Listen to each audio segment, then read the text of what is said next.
Assalamualaikum warahmatullahi wabarakatuh. Perkenalkan, nama saya Irwanto.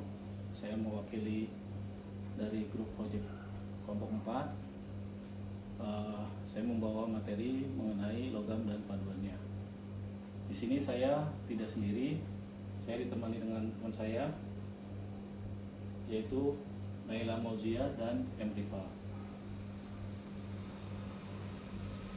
Di sini saya memasukkan beberapa konten untuk presentasi, diantaranya mengenai perkenalan, objektif, metodologi, video section, video tes uji material, kesimpulan, dan tanya jawab.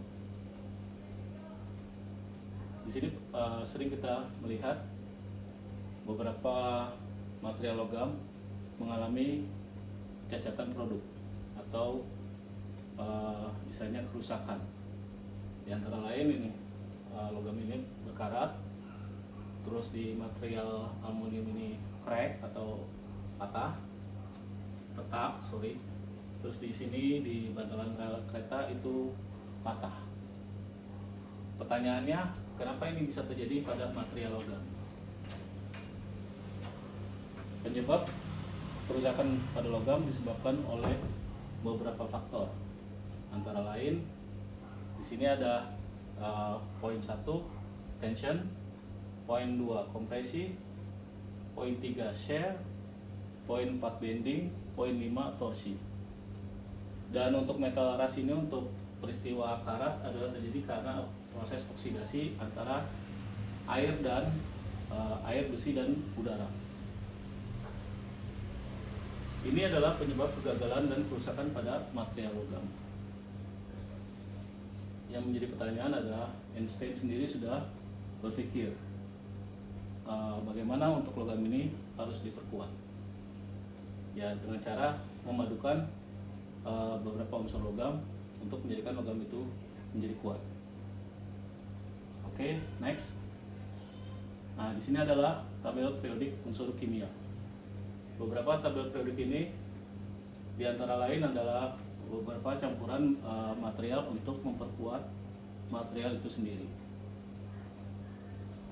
Di sini adalah bentuk-bentuk jadi material setelah dilakukan proses pemaduan. Di sini ada video mengenai proses pembuatan besi dan baja murni. Bisa kita saksikan. Besi dan baja adalah bahan yang sangat penting dalam kehidupan modern. Mereka adalah tulang punggung infrastruktur dan teknologi yang digunakan dalam kampus, kehidupan sehari-hari. Mulai dari fungsi bangunan, peralatan, otomotif hingga elektronik dan industri transportasi. Selain itu, fakta menarik tentang besi dan baja adalah mereka Maaf untuk volumenya saya lupa. daur ulang dan merupakan bahan yang paling banyak didaur ulang di planet ini. Lebih dari 70% baja global didaur ulang dan digunakan kembali tanpa mengurangi kualitas dan ketahanannya. Daur ulang ini dapat dilakukan untuk semua jenis besi dan baja, bahkan banyak yang telah berkarat dan dibuat 150 tahun yang lalu masih dapat didaur ulang dan digunakan dalam produk dan peralatan baru. Pada video kali ini, Rekayasa Produksi akan mengajak kalian untuk melihat proses pembuatan besi dan baja di pabrik modern.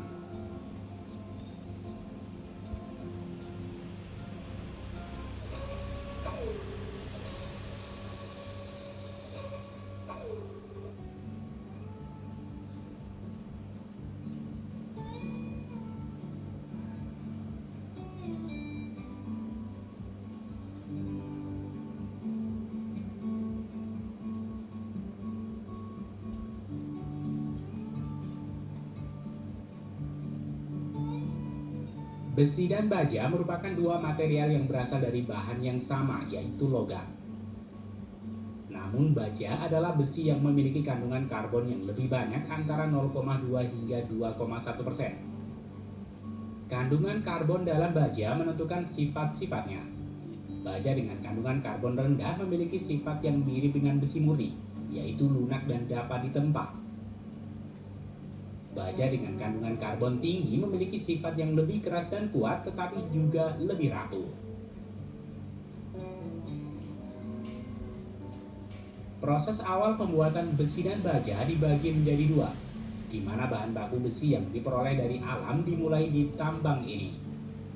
Ketika dinamit ini diledakkan dan melemparkan batu-batu tambang dan bahan mentah baja dari permukaan bumi.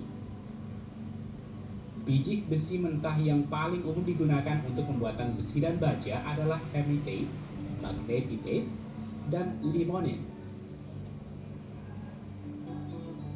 Selanjutnya, batu-batu dan bahan mentah biji besi akan digiling hingga menjadi bubuk dan memisahkan biji besi dengan magnet besar yang kuat. Biji besi ini kemudian dibentuk menjadi seukuran kelereng dan siap untuk dikirim ke pabrik peleburan besi dan menjadi bahan baku utama pembuatan besi dan baja.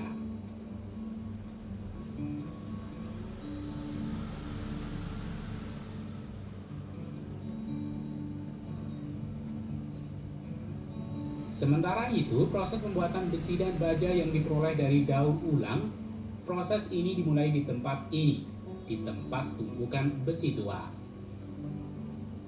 Dengan menggunakan elektromagnet seberat 10 ton, besi tua yang terdiri dari badan mobil yang dihancurkan, kaleng, peralatan listrik, tali baja dan besi lainnya dikumpulkan. Magnet yang kuat ini mampu mengangkat 5 ton logam. Selanjutnya, sekitar 83% potongan ini akan diubah menjadi batangan baja yang menjadi bahan baku peleburan besi dan baja. Baik biji besi dari alam dan logam dari tempat daur ulang akan melewati proses yang sama dalam peleburan besi, yaitu mereka akan dimasukkan ke dalam tungku untuk dilelehkan dengan suhu 1650 derajat Celcius. Suhu ini cukup panas untuk mencairkan logam. Panas ini dihasilkan dari 3 elektroda dan juga pembakaran gas alam. Proses pemanasan dalam tungku ini akan menghasilkan reaksi dan sistem aerasi yang akan mengeluarkan asap yang sangat panas. Pada suhu tinggi seperti ini, 60 ton logam akan meleleh dalam waktu sekitar 60 menit. Selanjutnya, penutup tungku dipasang dan cairan yang terdiri dari kotoran akan muncul ke permukaan ketika logam menjadi cair.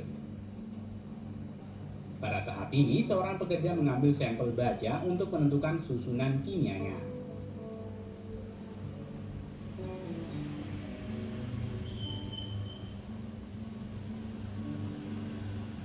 Kemudian, pekerja akan menggunakan tombak oksigen supersonik. Tombak ini meniupkan oksigen ke dalam baja cair yang mengurangi kandungan karbonnya untuk membuat campuran menjadi lebih kuat dan kemudian mempercepat proses peleburan. Selanjutnya, ledol ditempatkan di bawah tungku. Baja cair akan dipindahkan dari tungku ke ledol. Baja cair dengan mudah dituangkan ke dalam ledol. Ledol ini dapat menampung 115 ton baja cair. Sebuah derek di bagian atas mampu mengangkut 180 ton yang akan membawa ledol. Kemudian bahan aditif dimasukkan untuk mendapatkan kandungan konsistensi baja yang diinginkan. Di sini elektroda dikeluarkan dari ledol tungku. Setelah itu, seorang pekerja membuka nozzle penuangan distributor yang dilengkapi dengan lubang penuangan. Dan baja cair masuk ke dalam cetakan. Cairan baja ini akan mendingin dengan sangat cepat dan mulai mengeras. Bilet baja diproduksi dengan panjang bervariasi antara 4,5 meter dan 10,6 meter.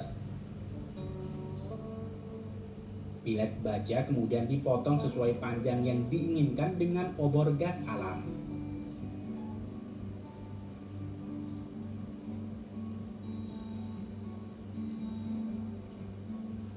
Sebelum proses perataan dimulai, bilet dimasukkan ke dalam tungku untuk dipanaskan kembali setelah 2 jam pada suhu 1095 derajat Celcius.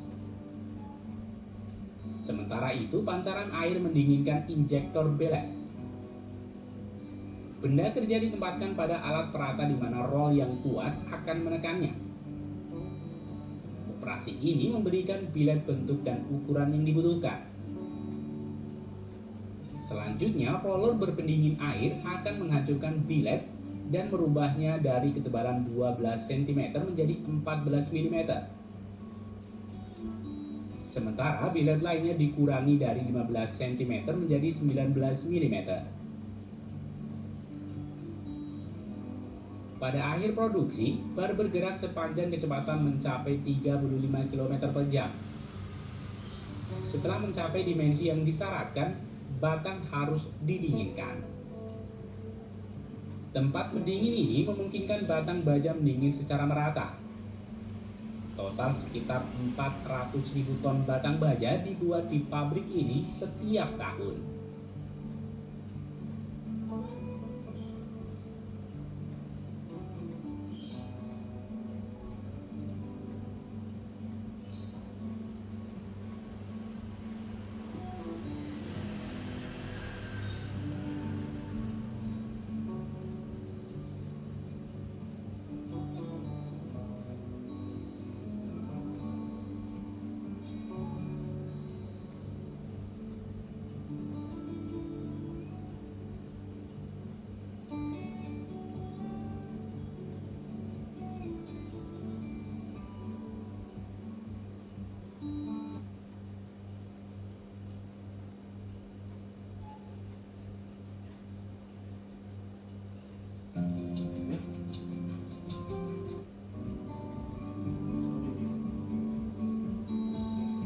Time is now. Sebelum proses perataan dimulai, bilet dimasukkan ke dalam tungku untuk dipanaskan kembali setelah 2 jam pada suhu 1000. Akhir produksi, bar bergerak sepanjang kecepatan mencapai 35 km per jam. Setelah mencapai dimensi yang disyaratkan, batang harus didinginkan. Tempat pendingin ini memungkinkan batang baja mendingin secara merata. Total sekitar 400.000 ton batang baja dibuat di pabrik ini setiap tahun.